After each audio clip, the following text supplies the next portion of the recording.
Hello, everyone. Your friend Helen Ortiz here with another episode of Healing with Helen. We are here today sharing this space with our dear friend. And I just wanted to say that we are in the presence of greatness because you are great. I had the opportunity to experience a little bit of your sessions, and it was very helpful. So I am so grateful that you accepted to be here with us today. Healing with Helen, it's my own initiative that was born out of my own need to heal wounds and things that I have experienced in my life. And I just want to let everybody know that this program might have some content that is maybe sensitive Yes. to some people, and if anybody is experiencing any issues with mental health, just call 988 for help. That is the mental health crisis. So I am introducing Dr. Norby Ferrero. She will tell us who she is and what she's all about. Thank you so much. First of all, you were too kind, and thank you so much for the invitation. I was so more than happy to come and spend this time with you, and especially talking about a topic that's so important, right? And like you said, it could be triggering for some, but I'm really hopeful that with this initiative that you're doing, Healing with Helen, talking about the different types of taboos, right? The things we don't Correct. talk about, Correct. that's how we start the change. So yes, thank you so much for having me. I'll tell you a little bit about me. I am Dr. Norby, as you said. I have been working as a clinical mental health therapist for the last 10 years or so. I've worked in all sorts of different types of residential programs, substance use treatment facilities, but my passion really lies in working with the Latino population and people of color.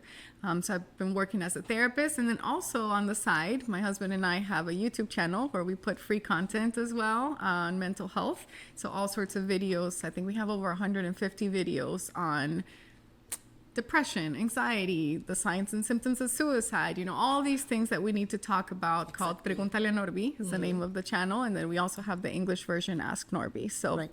thank you so much for having me. Well, thank you for being here again. And you're so right. All those subjects that you just talked about in mental health, it's what most of us struggle with. And for some reason, I don't know what the reason is, but in our community, yeah, especially in our Latino community, is something that is not talked about. Yes. It's I don't know what you call it. It's like what are people are gonna say. ¿Qué va a decir la gente? Sí. They just keep it quiet. Yes. And so you grow up with that mentality that whatever it is, you're gonna keep it inside. That you can't really reveal how you feel and how it affects. And that's I'm saying this from personal experiences in almost every one of those subjects that we talked. That you mentioned, I can speak to that. Yeah. So tell us a little bit about your path into trauma and healing work. What got you to do what you do? Yeah, absolutely. So, well, I actually didn't start out wanting to be a therapist at all. I started out wanting to, live the American dream, go to school, have a corporate job, climb that corporate ladder. That was really what I wanted to do. But it got to a point where I actually did reach a sort of success. And I had gotten my education, my bachelor's in management of human resources. I was working for a big tech company, and I was doing fairly well. I was traveling the world. I got to go open up offices in Australia and Denmark and Spain and Mexico. And I thought I was really happy with my professional life until I started to feel sort of empty, because I've always had the desire to help people. I just didn't know how. Like, what can I do to help anybody, right? Exactly. And so I came to this realization, and it was sort of to everybody's shock. I left my corporate career to go to school and be a therapist. And the reason why I did that was because I grew up in a Latino household where we did not talk about mental health at all, right? We did not talk about any sort of depression or anxiety, or my grandma was a paranoid schizophrenic. And even though it was a very serious mental health issue where she would hallucinate, she would have paranoia where people were coming, and she would, lived with me, so she'd be like, "Mamita, cierre las ventanas," you know, Yes, close the window, yes. all these things. It still was something that nobody talked about. They pretended like it wasn't a didn't thing. exist. Exactly. Exactly. And so I wanted to know why. Like, why couldn't we talk about these things? And why is it so difficult to accept mental health as part of who we are? We have physical health. We go to the doctor. Correct. There's no shame in that.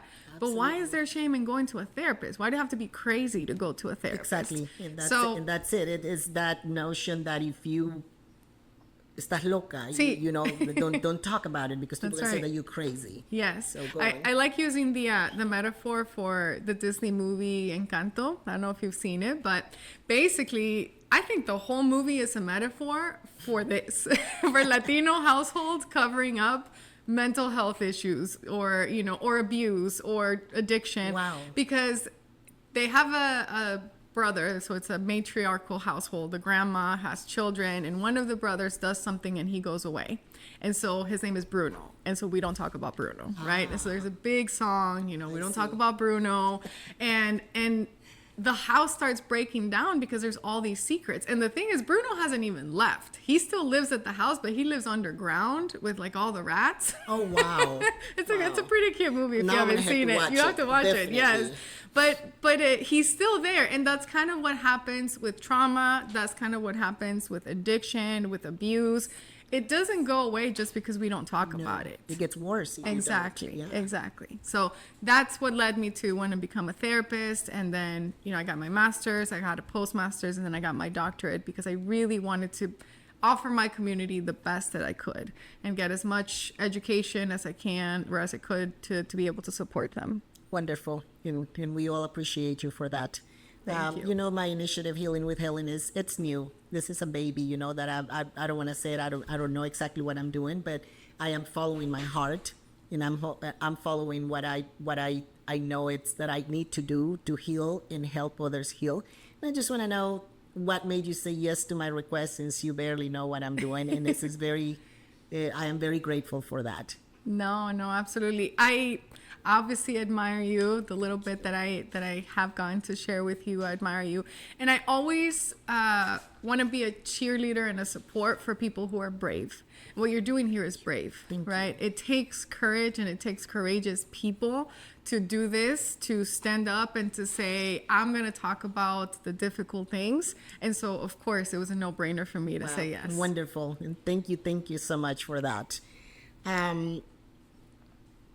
I want to talk a little bit about, you know, when you have wounds that haven't healed, how that affects you, not just physiological, emotional, and spiritual. What is the impact that has Yeah. in your entire being? How do you identify that? You know, what can you tell us about that? Yeah, so, you know, I'll break it down a little bit because there's lots of physiological things that happen when we get hurt, right? But without going into too much of the neuroscience of it and the brain and the chemicals that are involved, basically, long story short, is that we feel pain. Just like we feel physical pain, if you hammer your arm and you're going to feel that pain, you have emotional pain. Somebody does something to you, somebody says something to you that's hurtful, you're going to have that emotional pain. And so just like with your physical pain, if I break my arm, right, I'm doing something and I break it, and I just go, it's okay, let me put a Band-Aid on it. It's not going to get better, right? It's going to get worse. And then I'm probably going to start getting some sort of, I don't know, an infection because the bone broke through and now there's an infection, right? And the infection could go into my bloodstream. It could eventually kill me, right? It's the same thing with mental health. So when you have a wound, an emotional wound, somebody hurt you, somebody did something to you, not only are you going to experience that emotional pain, but you can experience physical symptoms too. That's what we call psychosomatic symptoms. You could have headaches, you can have stomach aches, you can have back pains, you can have things that, you know, the medical doctors will tell you everything's fine, your labs look good, and you're like, but I have this headache all the time, I have this stomach ache, this nausea, I have all of these pains in my body. And it has no explanation. It has no explanation. When you go to the doctor. Exactly. I know That's what an you're talking emotional about. pain. Right, That's emotional pain. right. And then not only that, but we start kind of transferring that to other people, right? In the sense that if I'm hurt, and then therapy, we have the saying, hurt people, right? Yes, So if yes. I'm hurt, now I'm going to have my defense mechanisms up all the time. So I can't truly connect with others because I'm always on the lookout that people are going to hurt me. I'm going to start hurting other people and affecting them negatively. So there's emotional side effects, sadness, depression, anxiety. There's physical side effects to not healing wounds. And then there's societal side effects, right? Where we start fostering hate, where we start fostering, abuse, all of these generational traumas that start going over and over and over. I see. Thank you. That is so true. Because when you have a physical pain, at least you can take something for the pain and it goes away. But when you're hurting emotionally, it's there's so many things that come into play that you just can't explain. Yeah. And it's so overwhelming and like takes over your entire being. Yeah. And the shame, right? Because there's no shame in you saying, no, I broke my arm. I had to go to the hospital. I had to go to the doctor. But at least in our cultures and, people of color, Latins, Blacks, Asians, no. You don't say I went to the therapist. You don't say I started being suicidal and I was taken to a psychiatric facility. Correct. You don't talk about No, that. you don't. And it really, to be honest with you, I didn't even hear about therapists or counseling until several years ago Yeah. here. But back home, I didn't know that there was such a thing. Exactly. Talking about in the sexual abuse area, what counts as sexual abuse beyond the obvious? What? Okay. So I'm going to talk about all of it because what might seem obvious to you is not obvious to somebody else, right? And that's a big thing. So I do a lot of immigration evals. So I do psychological evaluations for immigration cases. I obviously have my private practice as well. And so I see patients and I have to do clinical intakes with them where I get all the history and I have to find out what kind of trauma they've had, if they've had any sort of abuse, anything like that. And it's really interesting because when I was starting out a few years back, I was doing an eval for a woman and she reported no sort of abuse. So I asked her any history of abuse, any history of, sexual trauma, abuse, neglect. No, this was in Spanish, right? No, not at all. Later on, we're doing the intake and I get to the medical. And so I go, have you had any surgeries or any hospitalizations? She goes, I think only one. And it was when I was 15, I had to have an abortion because I was pregnant by my stepdad. And so I thought, you just told me there was no history of abuse. She didn't. And she didn't realize that was abuse. Wow. So I will start by saying this. Abuse, sexual abuse is anything, any sort of contact that anybody has with you that you do not want. Right. Is anything that anybody makes you watch or do that you don't want to do. And it's anything that makes you feel uncomfortable about your body or somebody else's body. Exactly. That is considered abuse. Not just because, it was something that I agreed to because it's abuse. If you did not want to do it initially, if you did not consent to it, which we'll talk about some of the myths with sexual abuse, but it's abuse. Even if they never touched you, even if it was just them showing you things. Correct. That's abuse. Correct. Yeah. Wow. That example there goes to tell you the need for education. Exactly. Especially in our community, because what I am hearing, correct me if I'm wrong, is that she thought because that was a stepdad, it was okay. Exactly. Exactly. That is heavy. Yes. Wow. In your opinion, do you think that culturally, gender-based, and the socioeconomic factors have a big influence in mental health? Yeah. So I'm big on research. I rarely talk about opinion. I will give you facts. So these are CDC, NIH research facts. What they have told us is that we have 50% of women will experience sexual abuse at some point in their life. 50%. And 1 in 3 men. Okay, because that's the other myth that people think. It only happens to women. Exactly. Yeah, and men are less to talk about, Yes. than Yes. women. Exactly. Now, if you're a woman of color, right? So you're Latina, you're Black, you're Asian, Indian, any woman of color, your chances now go up by 23%. Okay. So now you're up to 73% of experiencing any form of abuse or neglect, sexual abuse or trauma. Now, when we talk about what are some of the factors that add? Poverty, unemployment, and drug abuse, alcoholism or drug abuse. If any of those three are present in your household, you are more likely, actually 30% more likely. Which that's very prevalent Exactly. in our community, in our, you know, wow, that is alarming. Yes, exactly. Which is why we need to talk about this and educate people, right? Right, right. How can you tell us, how does trauma live in the body in language? How do you see, if you see someone that is not talking about it, how do you identify that in your body? How, like somebody else looking from the outside? Okay. So it looks very different for everybody, right? Because we all have different ways of processing pain. We can have a person who has a high pain tolerance in the body, right? In the sense that, you know, oh, I broke my arm and it just kind of hurt a little bit. And then you'll have somebody who just barely hit themselves and they're like, I can't move my arm, right? Exactly. It's the same thing with emotional pain and with trauma. And so what does it look like in general? It looks like somebody who's going to be guarded, right? Somebody who might be avoidant in that sense.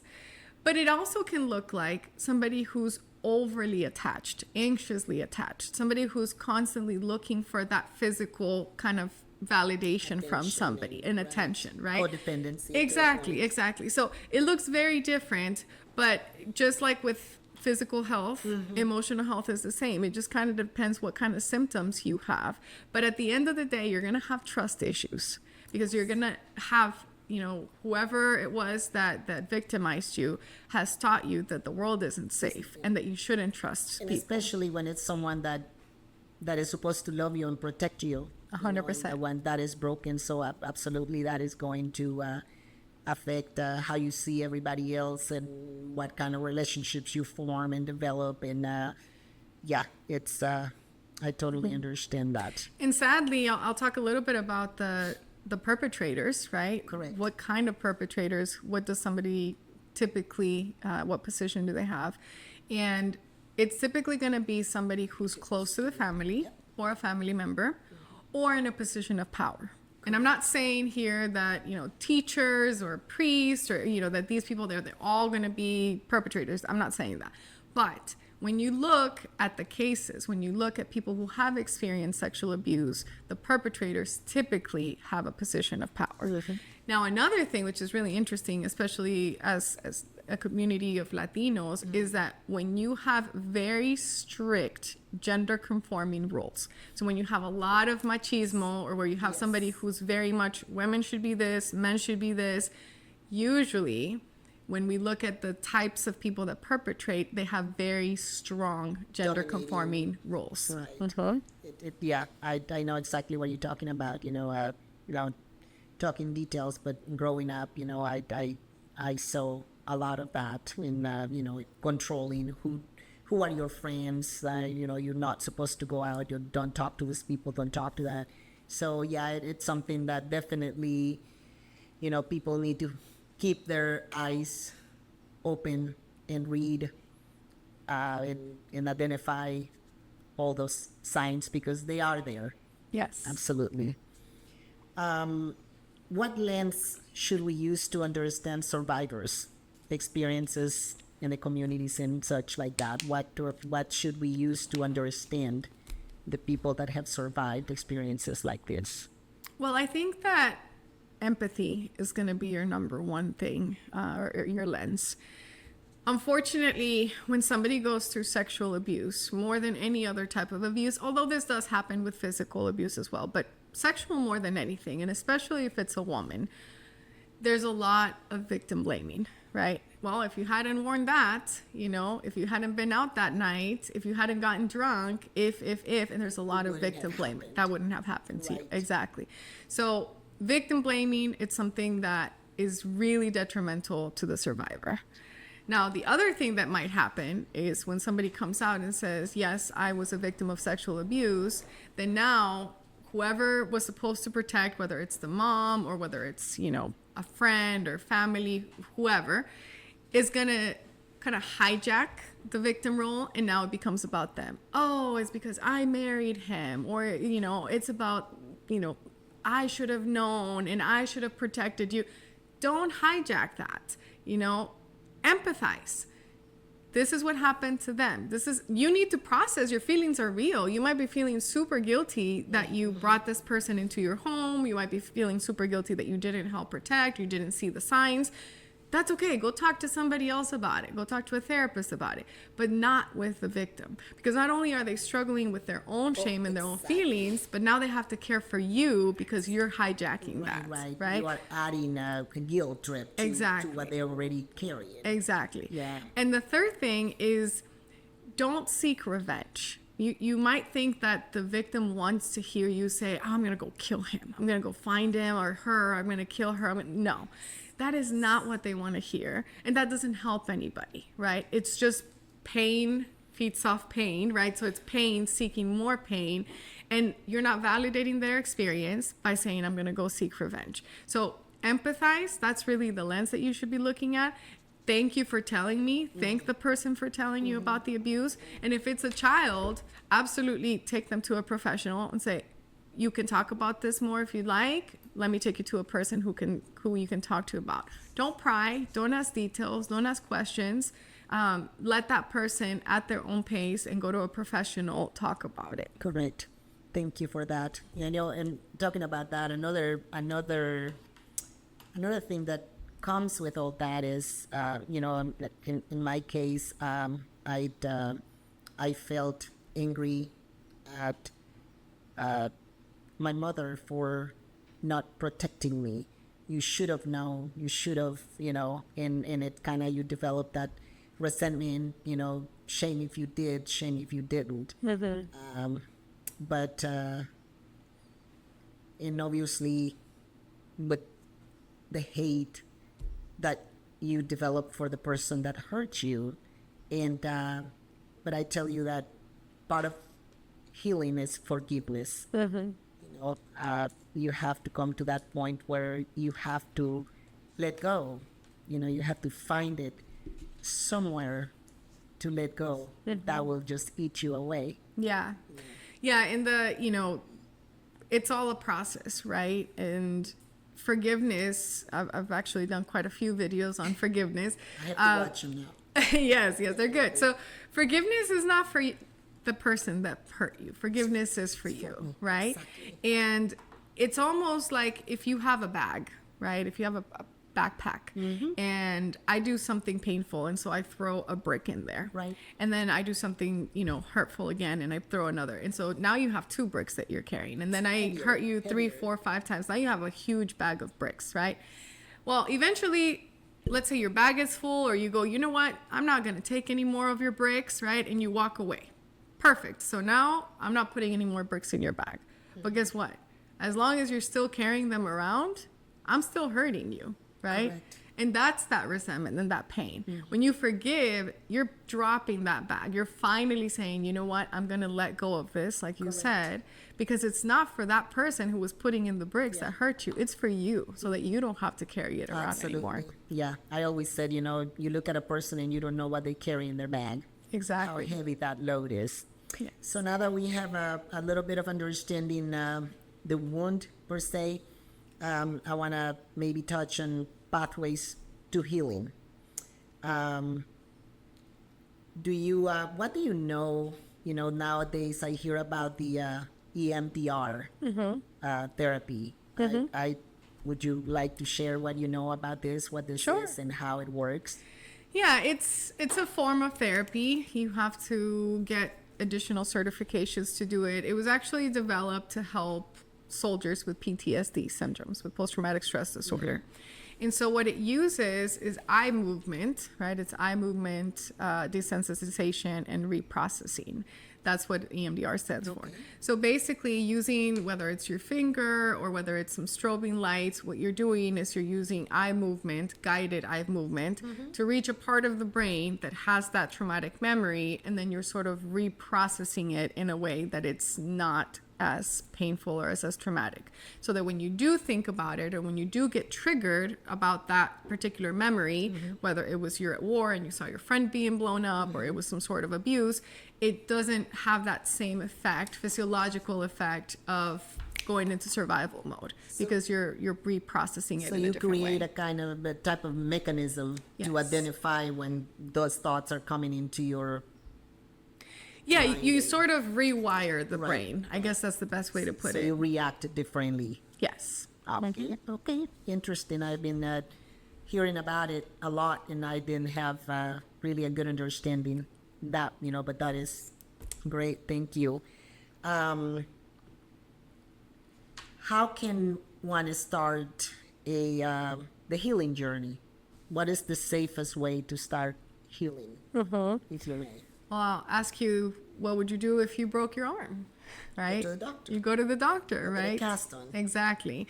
So if we talk about, okay, maybe it's not a broken arm. Maybe you just have a cough. You have a cough at home and you're like, I don't feel well. I'm starting to think that this is something. You might take some medicine at home, right? El jarabe and the whatever mixture that you make. That could be you listening to certain podcasts. That could be you reading certain self-help books, right? That's kind of like your own self-medicine. Right. But if you find that actually this is probably more severe than I thought, I'm starting to be triggered quite a bit. It's affecting my sleep. It's affecting my eating habits, my appetite. It's affecting my relationships. I can't seem to have a stable relationship with anybody. This is the third, fourth, fifth breakup that I have been in, or divorce or whatever. Maybe it's time for me to go to a professional, right? That's where you go to therapy and you seek a therapist and you start talking about these things, because it's not something that you're going to be able to cure yourself, right? Exactly, with podcasts or with books or with things like that.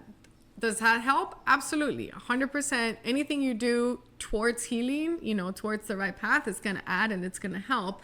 But if you get to the point where it's not enough, then just seek professional help. And it's gonna be every journey is different, just like we said in the beginning, and everybody reacts different to different treatments. Yes. Right. So you just gotta find Yes. what works for you. Exactly. And that's like that. My thing is, if you know a little bit about me, is this fitness, and people want to give you always that is black and white, don't eat after this time, you gotta exercise, do cardio in the morning and do this and do that. But in reality, our bodies are so different. Your metabolism, your organism, what works for me doesn't work for you, or vice versa. So you have to find what works for you, and it's by trial and error, and it takes a while. So I'm looking in my mind, I can relate to it that way. And I will tell you two things. One, therapists are like shoes. So you need to try different ones on. You're not going to get the first pair right. Like, you might go to somebody, and we love doing this, especially as Latinos. You go once and you go, it didn't help. It's not going to help. This isn't for me. It's not going to help. Yeah. No, it was either not the right person. Maybe you weren't ready. Maybe, it wasn't the right modality for you, because there's hundreds of different kinds of therapy modalities, right? Ways of doing therapy. And so you got to try different people, different things, to see what modality, works better for you. It's like dating. Exactly. You kind of have to date your therapist. No, don't date your therapist. But you kind of have to find the right therapist. So that's one. The second is, once you start therapy, this is a favorite question of most of my patients, is how long is this going to take? Well, I will tell you, I've had patients that within 2-3 sessions, they're good to go. They got it. If something may click, they were ready. They implemented it. You know what? I'm feeling better. We can move to seeing each other once every 6 months. Cool. I have a patient right now that I've had for 9 years. Now, she has a severe personality disorder, several suicide attempts, right? It's a very severe case. But there are people who will need more time and people who would need less, because the amount of time it'll take you for it to click in your mind and for you to realize, okay, this is what my problem is, or this is what I need to do. It's up to you. Exactly. And something that because I have been in the past one of those that are very skeptical about therapy, Tell me more. kind of, I think, okay, if I'm not able to work out my own problems, how is it that somebody else is going to? And I hear that from a lot of people. Okay. How am I going to go and tell my problems to someone who doesn't know me? How are they going to know? But, that kind of thing. So Yeah. how can you... I love that. I love that. I love that because before I had kids, I have 3 kids now, but before I had kids, 10 years ago when I started up as a therapist, I used to teach a parenting class. And I had a lot of people that were like, how can you teach a parenting class if you don't have kids? Right? So sort of the same kind of thing. And what I would tell them is, a surgeon doesn't have to have lost a limb to know how to patch up somebody who went through an accident, right? It's the same kind of idea, right? Philosophy. Exactly. I don't have to have gone through what my patients have gone through, but I will be able to help them because we have all experienced what it feels like. We've all experienced what it feels like to lose, right? Loss. We all have been hurt. We all know the challenges and the difficulties that we face, right? And so all of that is what allows me to empathize with people. And then the education part brings the tools, right? So I can empathize with you, which is the number one therapeutic factor of why therapy works. It's not even the skills and the education, it's the ability to be present and validating and empathizing with people. So if I can do that for somebody, I'm already helping them, even if I don't give them any tools, right? Just by listening and empathizing and validating. So that's number one. But then if I have tools to give them, I'm like, why don't you try this exercise? Why don't we try this? Why don't we, it's like a financial advisor. They're going to tell you where to invest, where to take your money out, what's good, what's not. It's the exact same thing. And then something is going to help and work. Okay. Makes sense. Thank you for that. And another thing that I have heard, and I wonder myself, can you become codependent on therapy? Oh, okay. It's something that you're going to rely on, and then you're going to think, all right, I can do without. Yes. So I told you I wasn't going to give you too many opinions. This I have an opinion on. Okay. I have an unpopular opinion as a therapist. Okay. I absolutely think that you can use therapy as a crutch, because there comes a point, right, where you have to do the work for you, and you're using your therapist as your comadre, right? You're coming to therapy to just vent. Chismear. Yeah, chismear. You're not doing the work, right? And if you have a good therapist, they're going to call you out on it. And they're going to be like, hey, we talked about this homework. Why didn't you do it? This is the 3rd week you're coming to session and you haven't done it, right? If you don't have a good therapist, which unfortunately there's a lot of crappy therapists out there. Like every other field. Like every other field. They're going to keep taking your money. You want to pay me to listen to you vent? I will sit here and let you pay me to listen to you vent, right? So I definitely think you can use therapy as a crutch. But I will say the majority of people, because we all value our time and our money, are not going to go to that extreme. And it is going to be something that helps them for a period of time, whether it's a month, 3 months, 6 months, a year, whatever you were going through. Maybe it was a divorce, maybe it was something severe. Situation, exactly. Right. And then you'll adjust and you'll be able to use those tools on your own. I see. Okay, once again, it's like working out. You pay a trainer for a little while. There you go. Exercises and the eating habits, and then you go on your own. I love it. You hope. That's all exactly right, we're it. on the same page then. Yes, we are. Okay, just have a couple of questions for you in regards to, can you tell us what does layered healing look like in real life? So, yeah. So layered healing, kind of what we talked about already, but to go a little bit deeper is you can't rush it. So anytime that you have sexual abuse or any form of abuse, you have to look at it as grieving.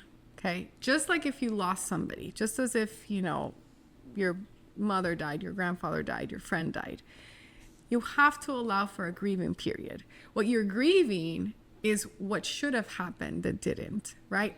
You should have been protected. Your innocence was lost, right? You realized the world isn't safe anymore. The trust factor was gone. So you have to allow for the grieving period to happen. And so we can't rush it, because when we try to rush it, then the pain becomes too much. And typically what happens is one of two things. We either start avoiding it, and so we'll use other things like work, for example, and we'll become workaholics. Busy, and it's busy, like, busy. exactly. So If I don't have time to think about it, it doesn't hurt. doesn't exist. Exactly. If it doesn't hurt, then I'm just going to work, right? Or, obviously exercise is great, but some people will use exercise also as a way of avoiding, right? Because if I can just work out, creates dopamine, I feel good. I'm not going to talk about the emotional pain, right? Norby. I'm not throwing jabs. I'm just saying people use it. And then that's then avoidance, right? The other thing that can happen is we numb it, and we numb it through substances Yes. or food. And that's a really bad thing too. So we either start drinking a bit too much, we start using drugs, or we just start eating everything that feels good, right? The other way that we can numb our pain is by getting into reperpetration, right? So I'm going to find somebody who's not going to be too nice to me. And this could be conscious or unconscious, right? So maybe you see somebody that you're like, man, why does she keep getting in relationships with these guys that are just awful to her? Why? Well, pain is addictive, right?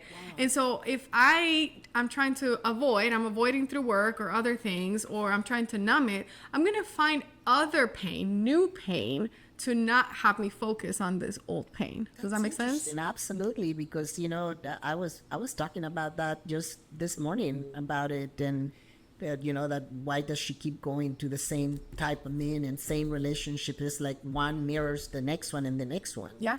And that is a very interesting point of view when you look at it, and it makes total sense. Wow. Can you guide us or have any recommendations or a few therapeutic methods and their impact? Sure. So I think the top three when it comes to sexual abuse are going to be trauma-informed care, right? So trauma-focused psychotherapy, which is just a very gentle form of therapy. It's going to not be, pedal to the metal. It's going to be, we're going to go at your pace. We're going to talk about this as you feel up for it. It's not going to be really intense. It's going to be very gentle, right? We also have EMDR that we talked about, reprocessing those memories so that they are no longer as painful as traumatic. And then we have CBT as well. CBT is cognitive behavioral therapy. CBT is probably the most common that therapists get. It's I don't want to call it basic because it's not basic, but it's what most schools teach right now is CBT skills.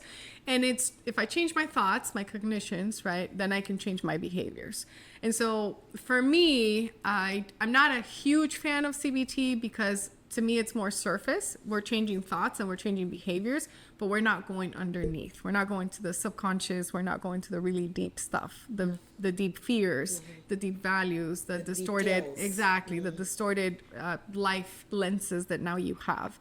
So it's good for somebody who's struggling to just live their everyday lives and they need to kind of survive. And so I just need the skills to show up at work. I need the skills to not have the panic attacks take over. CBT is great for that. But if you're already functioning at an okay level, then you might want to go a little bit deeper than CBT. Okay. Thank you for that. Now, to close out here in the next few minutes, let's talk a little bit about supporting survivors. How do we show empathy? In what not to say or do to someone that is a survivor of any sort of abuse or mental issues. Yeah. I'll talk specifically about sexual abuse since that's kind of what we've been focusing on. So the very first thing, if somebody tells you that they've been a victim of sexual abuse, the very first thing that should come out of your mouth is, I'm so sorry that happened to you. Thank you for telling me. I believe you. Okay? Because those three things are going to make a huge impact on that person. A lot of times, victims are not believed, especially if they're children. If you have a child that comes and tells you something happened, tell them, I believe you. Even if you don't, tell them that you believe them, okay? So that's the very first thing. We thank them for telling us. We say, I'm so sorry this happened to you, and we tell them that I believe you. Now, after that, what can I do to support you? Do you want to talk more? Can I listen? Do you want me to find somebody for you to talk to so that they can help you? And just start exploring, what can I do to help? Don't assume that you know what to do. Don't assume that you know what they want you to do. Try to right? find where their comfort zone Yeah. is and talking about it and what. And even if they don't want to, do you just want to sit here? We can just sit here, right? Do you want to go for a walk? Whatever it is that that person needs in that moment, but just being present with them in a non-judgmental, not prying, and allowing the victim to be able to tell you whatever it is that they do want to tell you is super important. Okay. And then as the ongoing process, you know, if let's say they do start going to therapy and they start doing better, you need to not judge. Because again, it's a process, it's a healing process. And so you don't want to go back to the person and say, oh, well, you know, you went through this and now you're bringing a guy around your kids, or now you went through this and now you're Yes. getting in another toxic relationship. Absolutely. We don't judge, we support, right? At any point, or I got you. Thank you. What do loved ones get wrong even when they mean well? You know, you mean well, but it comes, I guess that kind of ties into what you are just saying, Yes, right? yes. Probably the biggest thing that loved ones get wrong is having pity for the person, and sort of this pobrecito mentality, Right, or pobrecita right, mentality. And right. so they start treating the victim differently And then because you of feel what like the happened. victim mentality Exactly. just gets Exactly. And then heightened. that person starts living their life as a victim. And as I tell people, I did a keynote, I think it was back in February. It's for women. It was for Latina women, and it was how to improve your self-esteem and self-worth. And one of the things that I talked about is somebody may have victimized you at some point in your life, but that does not make you a victim. Correct. Okay? So if somebody victimized you and you believe that you're a victim and you continue behaving like a victim, you're going to find perpetrators even when that perpetrator is gone. Absolutely. Right? And so if your family is treating you with pity and they're treating you different because of whatever victimized you, then you're going to continue that pattern, and you're going to find other people to continue abusing you in other ways. Mm-hmm. Maybe it's your boss, maybe it's a job you hate, maybe it's a relationship. It can be other ways. So you gotta find ways to make him look at their strength. Yes, exactly. And just not changing the way that you treat somebody just because of what they've been through, right? If somebody, again, I love going back to the physical because people, I think, relate to that. If somebody has, I don't know, diabetes, you don't go around constantly thinking about, well, they're diabetic and that's why. No. You treat them for who they are, and if something flares up with their diabetes, you handle the diabetes. Exactly. But it doesn't define who they are. You don't introduce them to people and go, oh, he's a diabetic. Right. It's the same thing. You go, oh, well, she was abused or he was abused. So it's like, don't let circumstances define who you are. Exactly. And it absolutely, the way that others look at you has a huge impact in how you react or how you feel about yourself. Yes. Right. What does safe presence actually look like? So when we talk about sexual abuse, having a safe presence is somebody who's going to respect your boundaries. And this is going to be physical boundaries, but this can also be mental boundaries, right? Mm-hmm. If there are things that I don't want to talk about because they're triggering and they're unsafe, you need to respect that. That means being safe. Absolutely. Right? If I'm not, I'm going to use the example of a couple that I worked with. One person had gone through sexual abuse, the other one had not. And they were asking, I really just want you to give me a back massage after a long day at work. I don't feel comfortable doing that. It's unsafe for me, right? And so it's accepting that even if it's not sexual touch, there are things with touch that are going to be triggering for that person, and accepting that and allowing that boundary to not be crossed. Because anytime we cross a boundary for somebody who has been perpetrated on, we're re-traumatizing them, right? Because Right. we're not respecting Exactly. the boundary for them. Right. That makes sense. Just want to talk a little bit about, are we doing good on time? Yeah. I think so. Okay. Yes. Healing in community. Do you have any supportive networks? I know that we talk about 988, which is the phone line Yes. for that mental Mental health. crisis. Right. Any other networks online, offline space, safe spaces for survivors that you can share with us? Yeah, I will say there's lots of support groups online that you can find, whether it's through SAMHSA or NIH or your local community mental health center, depending on where you are. But the biggest support, you can find support groups locally wherever you're located as well for sexual abuse victim survivors. But the biggest support is really going to be finding a therapist, finding somebody who's going to be able to hear your story, who's going to be able to support you in that one-on-one realm. If you are somebody who's currently experiencing abuse, especially in the metropolitan area, there's lots of shelters, like Safe Home is one of them, especially for women, battered women. Safe Home? Safe Home. There's Brookside. I mean, there's different, there's about 10 or so around the metro area, and then there's a little bit more South Overland Park, Olathe, all the Kansas City area. So if you're currently going through some sort of abuse, do that. If you have a child who's going through abuse, you have to report that, right? Whether utilize their school, the teachers. There's always counselors at schools. At schools that you can help. That can help you. And then the Department of Children and Families, they are also a resource for you if you're somebody who has a child who's going through or reports any sort of sexual abuse. Okay. What does community healing look like in action? And I want to think before you answer that you and I are doing that. You know, we are helping in a way in community for some healing. You know, you at your professional level, and me as my own experience this level. So maybe you can go a little bit more in detail at what does community healing look like in action? Absolutely. So here's where I want to talk about some myths, right? We're not going to get better as a community until we're able to get rid of these myths and get it straight. Correct. Okay? Correct. Myth number 1, minors cannot give consent. I don't care what the situation is. A minor cannot give consent.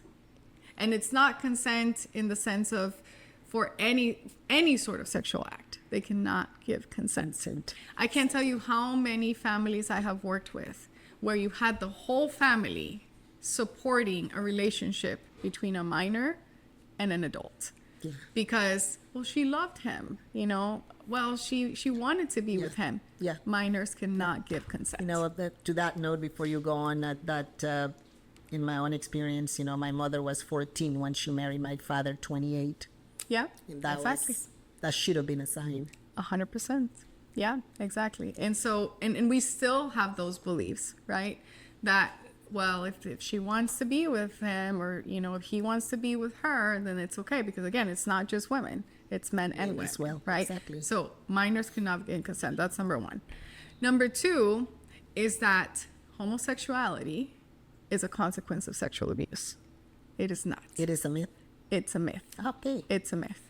People don't become homosexuals. Your gender identification, so your gender identity or your sexual orientation has nothing to do with whether you were abused or not. Wow. Okay.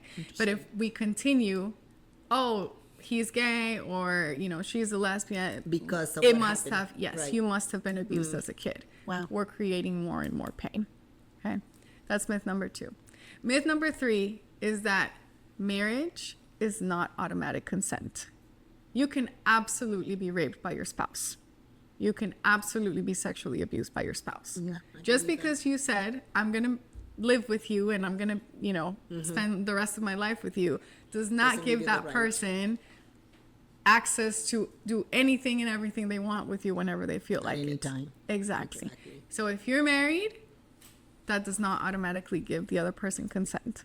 Okay? It's not a green light. Exactly. And myth number 4 is that consent can be taken back.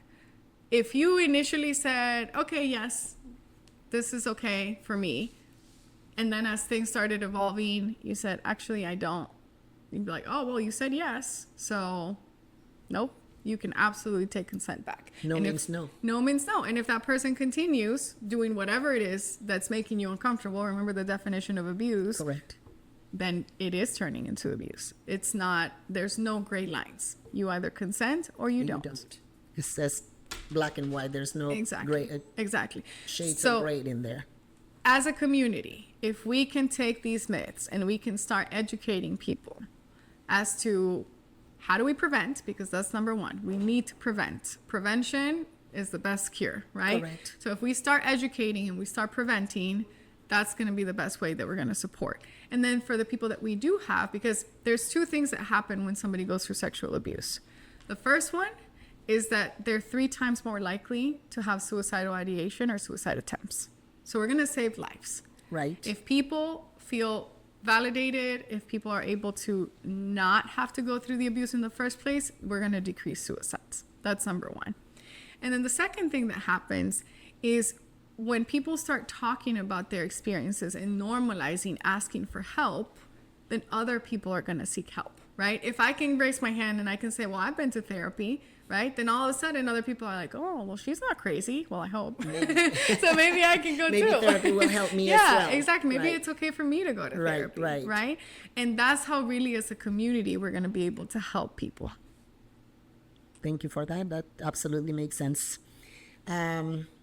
Just to kind of get to the end of things here, what message would you leave for someone carrying an unspoken wound? What message would I leave? I would probably say you're not alone. I know it feels like nobody else has gone through it, but you're not alone. And it can get better. It doesn't have to feel this painful all the time. And so seek help, get support, and that's really what's going to make things get better. I know a lot of times it feels like the only solution is to end it all. But as I talk about suicide, people who commit suicide don't want to die. They just want to stop hurting. Yes. But what they don't know is that suicide doesn't make the pain go away. It just transfers it to the people who survive. We survive. Yeah. You know, this is personal, but I had a period of time in my life where suicide was very, very present in my life. And I actually planned and took action. And that was the waking moment for me that I needed help. So I know that when you said that, you know, people in that situation, you don't want to die. Right. So I remember that very moment where I knew it in my heart that that's not what I wanted. Yeah. I knew it. And, but I survived. I'm talking about it. So I know that that's why Healing with Helen is so important to me, because it has helped me really face my biggest fears, the worst moments of my life. And I want to share that with anybody and everybody that needs it. Yes, absolutely. And just for people that are experiencing that, seeing you here now, and it gives them hope. Exactly. And that's really what humanity is about. That's right. Giving hope to others and being a light for others when their light is dimming. Amen to that. What have you witnessed that reaffirms healing is possible? If you can give us many of them. Yeah, right? I was going to say, I have 10 years worth of patients that have proven that it is possible. I mean, I've worked with hundreds of patients, but I've run programs where I had thousands of patients. So I had 250 clinicians in 23 different states with 6,000 patients at any given moment. And so it's 100% possible to get better. It's 100% possible to not feel the way that you feel right now. I think another thing that most people believe is that feelings are facts. Feelings are not facts. No. And feelings are temporary. Correct. And so it might feel awful right now, whatever it is that you're going through. But that clock on the wall never stops, and it's gonna go away. You just have to learn either how to get through the difficult time or how to make that time go slower, because eventually, if you have the tools, it gets to the point where you don't even have to feel that pain in the first place. You feel it, you acknowledge it, and then you keep going. It doesn't take over control anymore. Right. Yeah, it's identifying those triggers that are going to get you to mode that you can't see things clearly, or thinking that that is the reality, or that is a forever reality. Yes. And that was something that I had to learn myself and teach myself in all those years, growing up. And that's what kept me going, that it was a temporary, it wasn't a permanent situation in my life. Yes. And to the point that came a point in my life when I knew that that wasn't going to happen again, because I wasn't going to allow it. And so that made a big difference. But also, I think that without the proper help of therapy and treatments, that can also backfire on you, because you create that. Yeah, self-reliance. Exactly. Yes. And you become ready to Yes. shoot that shotgun anytime that somebody. Yes. So there's a fine line between, that. So it's been very, very helpful, eye-opening, everything that you had to share with us today. For me, it is helping me tremendously. I have no words to express how thankful I am. And I hope that when people watch this video, that they know that there is help. Yes. There is hope, and that you do overcome these situations with the proper help. Yes. I'm gonna close this with the statistics in sexual abuse and trauma statistics. You talked about it a little bit, but 1 in 5 women in the U.S. has experienced completed or attempted rape in her lifetime. Yes. That's scary. And 3 female victims of rape experienced it for the first time between ages of 11 and 17. Yes. That is another crazy statistic. Sexual violence is the leading cause of PTSD, with 94% of rape survivors showing symptoms within 2 weeks. 1 in 9 girls and 1 in 20 boys under 18 experience sexual abuse or assault. 42% of adults.